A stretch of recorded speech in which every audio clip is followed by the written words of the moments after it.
गौ सेवा आयोग का गठन 2023 में एकनाथ शिंदे सीएम थे तब किया गया।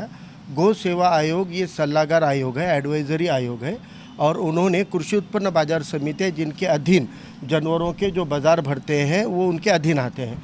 तो उनको ये आदेश दिया है कि बकरीद ईद पर गोवंश की हत्या की संभावना ध्यान में रखते हुए जानवरों के बाज़ार ही मत भरने दो 3 से 8 जून तक। ये गैर कानूनन आदेश है। पहली बात तो गौ सेवा आयोग की औकात ही नहीं है कि वो ऐसे आदेश निकाले, ये उनके अख्तियार में नहीं है। दूसरी बात है कि कृषि उत्पन्न बाजार समिति को आदेशित कर ही नहीं सकते।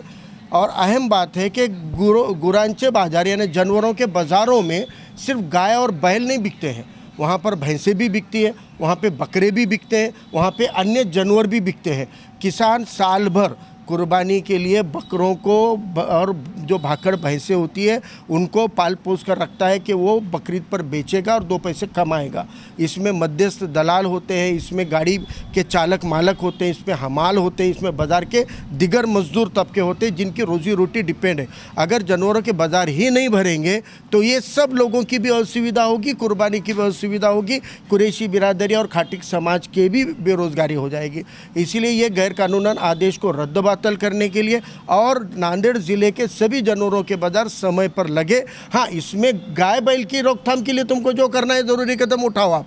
हम कानून के तहत जो सही है उसको सही बोलने वाले लोग हैं, इसलिए उसके हद तक हमारा कोई मसला नहीं है। लेकिन जानवरों के बाज़ार भरने चाहिए, नियमित भरने चाहिए, इसको आप रोक नहीं सकते। दूसरा मुद्दा हमने कहा है कि ये जो महाराष्ट्र प्राणी संरक्षण अधिनियम है इसके अंदर 5A और 5B के अंदर जो गाड़ियाँ रोकना है वो स्टेट के बाहर जाने वाली गाड़ियों को रोकने के अधिकार है इनको। जो महाराष्ट्र के बाहर निर्यात शब्द है, निर्यात हो रहे हैं राज्य के बाहर, तो वो गाड़ियों को रोकने का अधिकार है। तीसरी बात, अगर गोवंश कत्ल के लिए कोई जानवर की खरीदी बिक्री होती है तो हमने इससे पहले भी कहा और अभी भी कह रहे हैं कि अगर आप कोई गाड़ी पकड़ते और कोई गोवंश कत्ल के लिए जानवर पकड़ा जा रहा होगा तो उस वक्त में आपको सिर्फ खरीदने वाले और गाड़ी के वाहतुक करने वाले पे गुना दाखिल होने से काम नहीं चलेगा।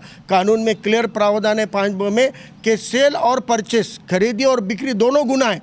तो बेचने वाले का भी दाखिला है ना भाई। जब गुना दाखिल हो ही रहा है तो फिर बेचने वाले पर भी होना चाहिए। किसी भी कानून की कड़ेकोट अमलबजावनी होनी चाहिए। अगर गुना दाखिल कर रहे हो तो दोनों पर भी बराबर होना चाहिए। बेचने वाला बेचारा है और खरीदने वाला गुनहगार है, ऐसा कानून नहीं मानता। इसलिए हम ये कहते हैं कि पूरे कानूनों का कड़ेकोट आप नियोजन कीजिए, कड़ेकोट अमलबजावनी कीजिए और अगर कानून के दायरे में रहते हुए अगर आप नहीं चल रहे तो इसका विरोध होगा। इसलिए